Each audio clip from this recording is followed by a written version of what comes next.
Hello, and welcome to the second episode of our podcast exploring the representations of the Great Gatsby and how it shapes our understanding of the 1920s.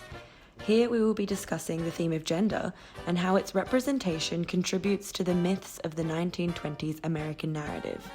We start off with a discussion of the gender roles depicted through the fashion of each film, and then speak about where it is in these films that women can talk versus the 1920s original and the original book. And finally, we will reflect on the reality of the 1920s and if these representations hold up. So here we go. And I asked the nurse if it was a boy or a girl. And she said it was a girl. And I wept. I'm glad it's a girl. And I hope she'll be a fool. That's the best thing a girl in this world can be. A beautiful little fool. All the bright, precious things fade so fast. And they don't come back.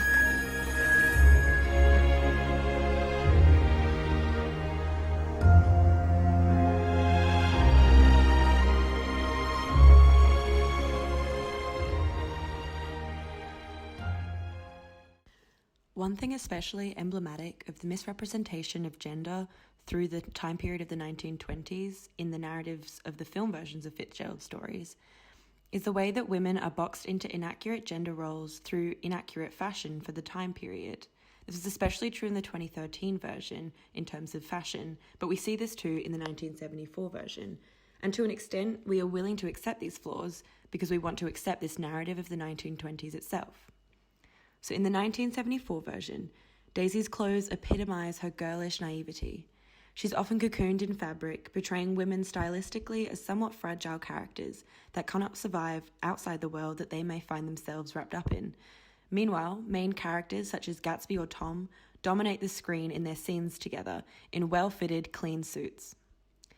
Now, Daisy's character, cocooned in fabric, is in opposition to the character of Jordan Baker, creating a duality of women in this 1975 version, where they are either delicate and girlish or stronger in character and more masculine. And we see this through Jordan's fashion being more masculine silhouettes of the era, but still with feminine touches that are accurate to the gendered expectations of fashion in the 1920s. So these two representations of women paint subtle yet stark representations of women of the era. What's interesting is while we've already got this set up of gender roles in the 1974 version that are true to the time period in terms of fashion, but perhaps reductive in terms of their gendered roles, the 2013 version of the narrative deviates from the 1920s fashion in many respects, but it actually creates more gender roles than we actually see in the 1974 version that aren't necessarily less reductive, they're just greater in their size, which seems as though they're more accurate, when in reality, they're neither accurate in fashion or in the roles that they portray. So one representation of women in the 2013 version is that of the traditional woman bound to a dying social hierarchy of the 1920s. So she believes that the best thing a girl can be in this world is a beautiful little fool, as the quote goes by Daisy. So Daisy is the prime example of this. She wears lavender and lace that, interestingly enough, while communicating this delicate idea of a woman and this sort of lace that is bound to a dying social hierarchy, these silhouettes and constructions of the dresses are more fitted to the 1910s than they are the 1920s. On the other end of what can be seen as a kind of Madonna whore complex that's created in the 2013 version, we have Myrtle Wilson, Tom's other woman, and she's depicted showing an amount of cleavage that wouldn't have been close to commonplace prior to the 1950s, portraying her as the woman that would perhaps do the things in bed that your wife will not, in the same way that she'll wear the things that your wife won't wear for another 40 years.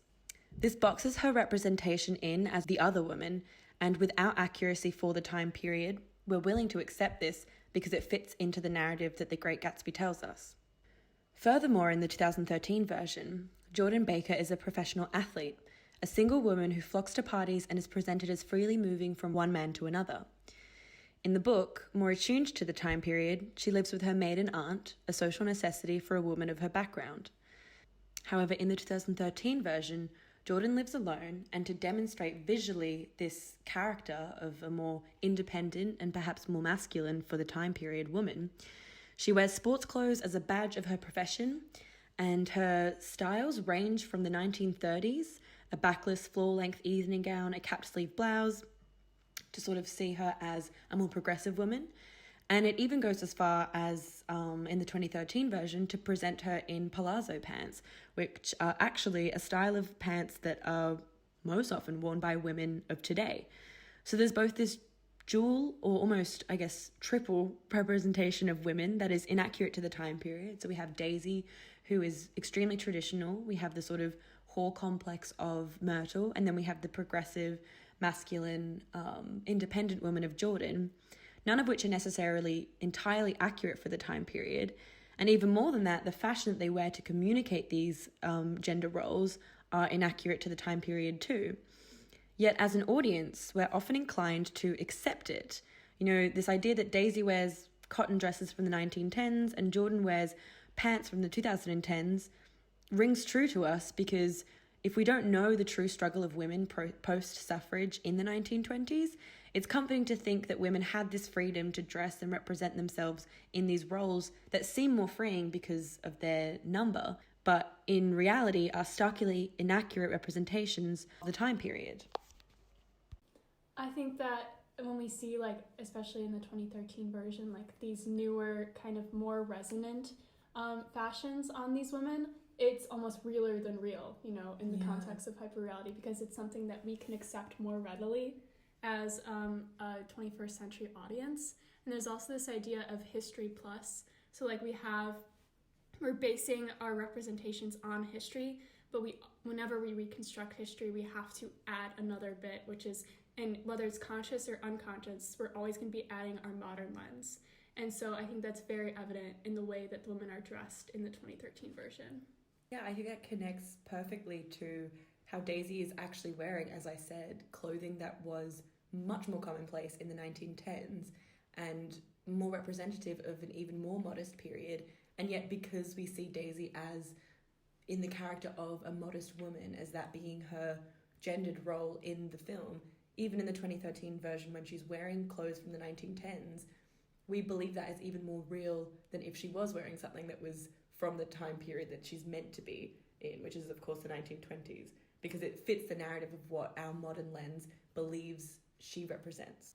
Right, to the point where I feel like the representation that's taking place in, like, the 2013 version is, like, a copy of, like, something that didn't actually exist. Like, the 1920s didn't actually exist as they were depicted That's so in the movies in a way. And so I think that kind of connects to, like, simulacrum.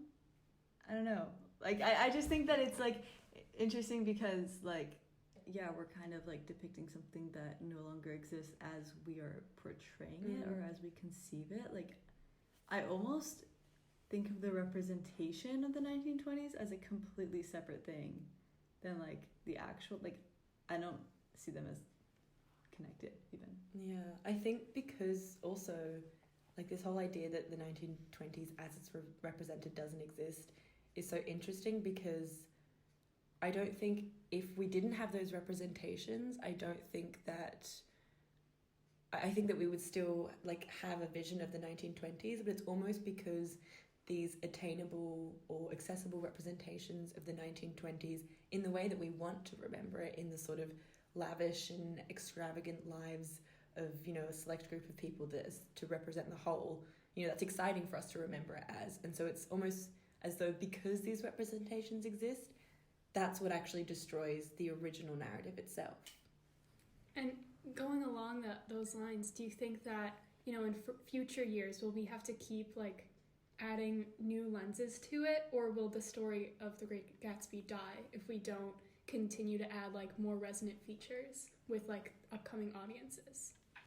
That's really interesting, this idea that if the fashions of the time to represent these women weren't updated or weren't somewhat inaccurate in order to portray them in these very specific roles, perhaps audiences wouldn't, you know, see the film as the narrative that it was, or it wouldn't have been as successful as it was, because it didn't have such stark representations that we could understand through the lens of what we know of as traditional or conservative, as opposed to more masculine fashion today.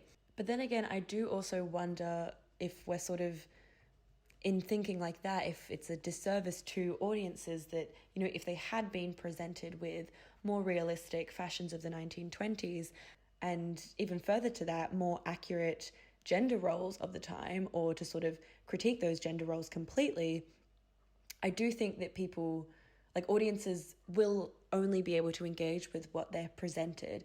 And so I think because Baz Luhrmann presented this spectacle of 2013, and he sort of drew from fashion of other time periods, as well as, you know, representing these very stark gender roles, he gave the audience that, and so the audience is only able to engage with that, when the very fact that we're having this conversation right now shows that we as an audience are aware that these representations aren't necessarily the most accurate portrayal of the 1920s period.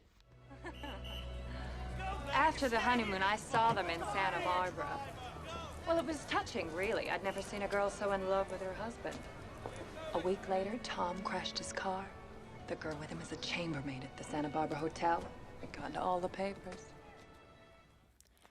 In regards to the theme of women and the representations of the Great Gatsby and the 1920s, I would like to focus on the theme of talk. So where are women free to talk? We would think that the domestic space is this sort of place where women are more empowered to speak, unencumbered by men's voices. And when we think back to the representations in The Great Gatsby of purely female conversations, this isn't necessarily the case. When we're first introduced to Daisy and Jordan in all three representations, these two female roles, we see them in the private space. They're in Daisy's house, and they're hanging out, you know, they're just together in a room in the private domestic space. However, it's strange because you would think when you happen upon two women, you know, just meeting, hanging out, you would think they'd be like talking to each other or having a conversation. But it's strange because when we're introduced to Daisy and Jordan, they are silent. They're just laying around, not having any form of conversation at all until the men enter the room. So I just want to look at one of the extracts of the conversations between Jordan and Daisy. This is from the novel, and this is where Fitzgerald is kind of describing their conversation with one another. So it says, sometimes she and Miss Baker talked at once, unobtrusively and with bantering inconsequence that was never quite chatter, that was as cool as their white dresses and impersonal in the absence of all desire. They were here, and they accepted Tom and me, only making a polite, pleasant effort to entertain or be entertained. So here we have a description of the two women talking, but we never hear what they're saying, which is very interesting. And then I feel like it's interesting how later in the scene, the dialogue is explicitly written out and listed out. Fitzgerald makes sure to detail what the men are saying because the men's voices are amplified. And, you know, maybe it's because the men's voices are the only voices that have weight in this society. I want us all to think about if there are any other instances of talk in the representations of The Great Gatsby, and do we think these are accurate representations of the women's voice across both films and the book as compared to the reality? Do you think women had this voice, this power of voice in these spaces? I do want to reference you to one of our primary sources, which would be Into the Land of Talk, which describes where women would talk, what spheres. And one of these spheres would be women's clubs. So women would get together and just be able to discuss. And I think the women's club was compared to the business world for men. So men could enrich themselves in conversation with their business partners. But in the 1920s, in these women's clubs, women were able to enrich themselves through conversation with other women. How prevalent was this among women in It was there. That's what we know from the primary source. So women could talk. Yeah, women did have groundbreaking voices. Their vocal cords did work.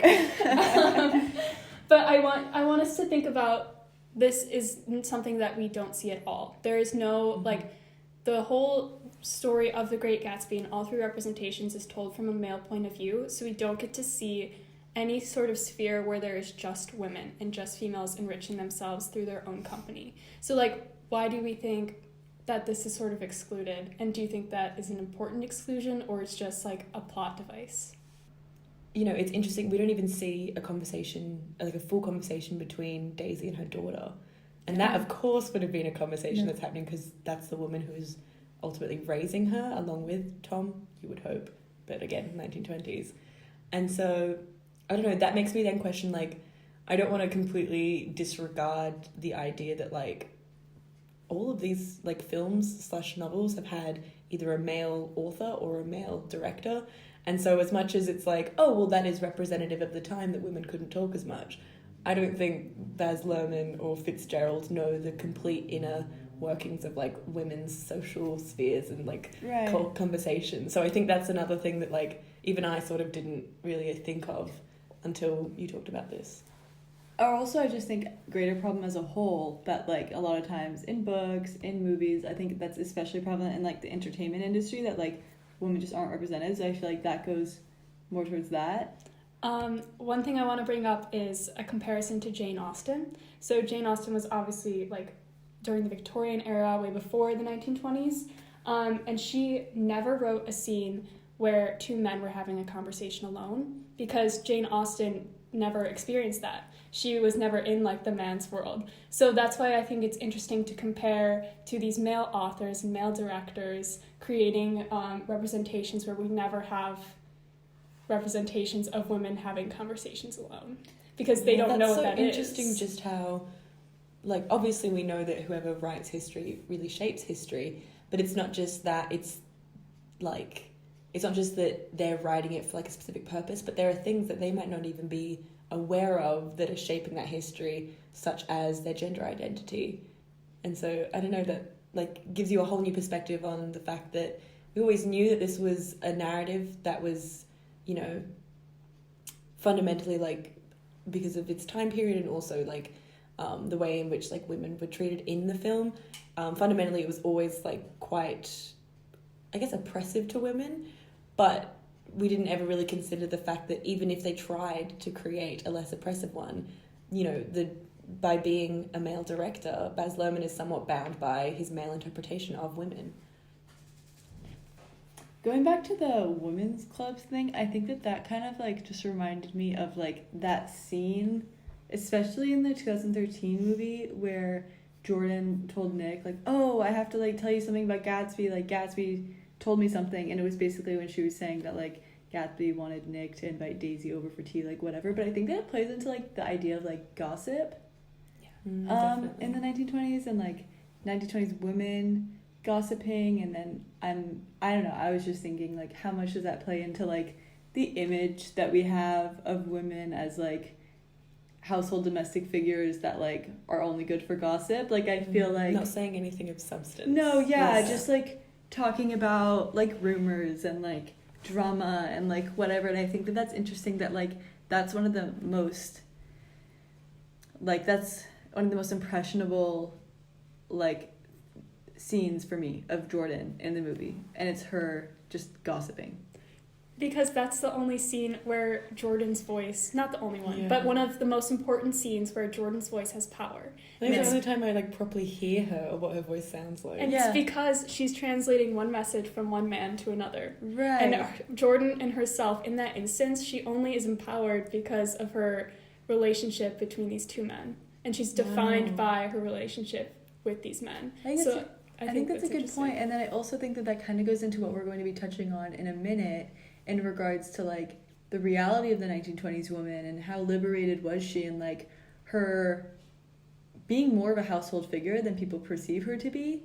And I think that's kind of shown through gossip, and how you said, like, how Jordan's power comes from being a messenger between two men. It took George Washington 6 years to rectify men's grievances by war, but it took 72 years to establish women's rights by law. At least 1,000 legal enactments were necessary, and every one was a struggle against ignorant opposition. Women's suffrage is a long story of hard work and heartache, crowned by victory. Pervasive narrative surrounding the 1920s in the U.S. that after the 19th Amendment, when women had gained the right to vote, like the story that's told is that women progressed in politics, the home, the workplace, and education. And I think it's really important to look at those spheres separately rather than encompassed under the feminist/women's right/suffrage movement leading up to the 1920s. Because while it's true that more women went to college, around 8% in 1920 compared to around 3% in the early 1900s, it isn't the huge leap that it is made out to be. In reality, a lot of American colleges weren't co-ed until the late 1900s. Harvard was co-ed in 1946, Columbia became co-ed in 1983, and Yale in 1969. And for most of the schools, especially the elite private schools, a coeducational experience happened much later than the 1920s. And even when they did happen, women made up such a small percentage of their class. Late Supreme Court Justice Ruth Bader Ginsburg is a nice anecdotal example of this. She graduated law school in the late 50s, but when she speaks about her experience, she talks about how she was one of 9 women in her class out of hundreds of students. And I think that speaks a lot to the inequalities and inequities women faced in education and continue to face in America and other parts of the world. I think the reality of the situation is that women don't have the same opportunities offered to them or aren't taken seriously as professionals, and I think that this feminist myth of the 1920s belittles that. Similarly, equal opportunity was not yet given in the workplace or in the home. And at that point, there was definitely a lot of progress that still needed to be made and still needs to be made in regards to gender equality. I think that it is important for us to note that when we're talking about suffrage for women in the 1920s and they had this new liberation in the political sphere, we are only talking about white women and upper class, middle class white women at that, because for Black women in this period and still leading up till today, voter disenfranchisement and voter suppression are such a potent force in American society that there wasn't really as much of a material change in conditions for the Black women of the 1920s. Yeah, and we don't even see, one thing that I thought was so, shocking, but also, I mean, I say shocked, but at this point, sadly, it's to be expected, was every time I would see a Black woman in this film, I was, not taken aback because I didn't think that they should be in it, but taken aback because it was only when I would see them I would realize, I hadn't seen a person of color, say anything this entire film. You know, I think there's, in the 2013 film, there's maybe 3 scenes where you actually see a Black woman, and that's when she's in the car as Jay Gatsby and, is it Nick? I think they're driving along the bridge and you see them in the car. There's a point where you see a Black man playing jazz, and there's a point where you see a Black woman dreaming out of her window. None of these characters talk, none of these characters even have a name, and especially the female characters are presented in quite a sexualized manner. I was just going to say that. I feel even among the Black people, if you look at the man that you spoke about playing jazz, huge contrast between the white men in the film that have gone to Yale, that have gone to Oxford. I think just the way in which they're depicted. I think what's interesting too is I don't know if the film does this on purpose, the 2013 film, but I know in the scene that we actually see the Black man playing jazz and the Black woman peering out of the window, sort of looking longingly. That's over the dialogue of Nick saying, I was both within and without, sort of showing himself within the hotel room, but also looking out into what is supposedly without. And so whether or not Baz Luhrmann meant to do this or the editors meant to do this, they're literally saying that Black women or Black men or Black people are without. And it's not just in the film, but in the 1920s period, they are fundamentally without in terms of their rights, in terms of their economic positions, in terms of, you know, how they're just treated in society generally. Yeah, and I just feel like that is something that is, like, widely left out of the narrative of the 1920s. Like, I think that when you speak about the 1920s, race is not a topic of conversation. I think race only becomes a topic of conversation when you talk about the civil rights in the 1960s, but I don't think anyone talks about how period between Black people, how much they were, like, mistreated and neglected in society leading up to that point, especially during the 1920s, which, again, as I mentioned, is kind of like a period which is spoken about with, like, fond nostalgia towards progress in regards to women and women's suffrage. Yes, when we think about the 1920s, we think about the white version of the 1920s, which is this glorification, and the upper class version of the 1920s. But during this time, like, this was the rise of the Ku Klux Klan. Like, this is the time when Black women and Black men were being lynched, like, throughout the South. So, like, we have to keep that in mind, and I think it's so important that, like, The Great Gatsby is one of the most popular representations of the 1920s, but it's such an exclusive narrative. And, like, there was so much going on at this time. Not only the violence that was occurring, that was being perpetrated against the Black community at this time, but also culture. You know, that we do have a small feature of jazz music, but this was a huge story, the Harlem Renaissance, through jazz music and art and all these different things that we just don't talk about as much because it's not as sensationalized today, I feel like, as the version of the parties and the flapper in our narrative of the 1920s. And not only is it not sensationalized, but I think that it is just completely neglected from the narrative. Yeah. Like, I just think that there's a part of history there that just isn't spoken about. And maybe, again, that has something to do with the way that representations change through time. Maybe it's, like, memory playing into the idea of representations and narratives. But I think that when you're looking at the 1920s through the lens of women's suffrage, through the lens of gender, it has to be noted that it is through the lens of white women and white people. Yeah, completely. And I think what's interesting when we think about this, once again, in the context of hyperreality, is this idea of, you know, at least, I don't want to say at least, but at the very least, Baz Luhrmann did put Black people in his film. Did they have names? Did they, you know... Have dialogue? Have dialogue? Did they do anything beyond appear? No, which is terrible.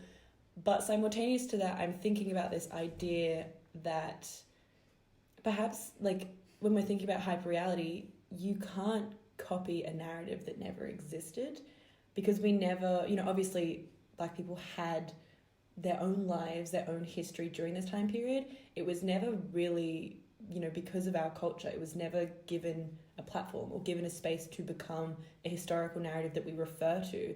And so, you know, it wasn't given a spot in Gatsby's book, and then it wasn't given a spot in the 1974 version whatsoever. And so for Baz Luhrmann to sort of sprinkle them in like this, I think is emblematic of the fact that he had nothing to build off, because we were never shaping these narratives from the beginning. I think that's true when you're speaking exclusively in regards to, like, the narratives of the representations. But I think that when you're speaking to the narratives of the time period as a whole, I just feel like it's so blatantly disregarded. Like, I should clarify. I mean, narrative. No. I just wanted to make the point. Storyline. I just wanted to make the point. Here that, like, I think that I just, like, when you're speaking, again, I feel like a broken record, but when you're speaking about women's suffrage and whatever, it is almost never noted that, like, not for everyone. Yeah. And it kind of goes back to think of, like, whose story are we telling? Like, whose, like, narrative is this? Like, I just think it's important to note in regards to politics. Like, yeah, women did achieve a lot. I mean, they got the right to vote. That's huge. And, like, a landmark that has been looked back on for, like, a century now. But at the same time, I feel like this narrative of women's progress, of feminism, of the suffrage movement, like, completely neglects the progress that at that point was still to be made, today still needs to be made, and then the story of, like, millions of other people that were just completely left out in that, like, era of change. And so I think that it's, like, an important point to make and important to note. Definitely.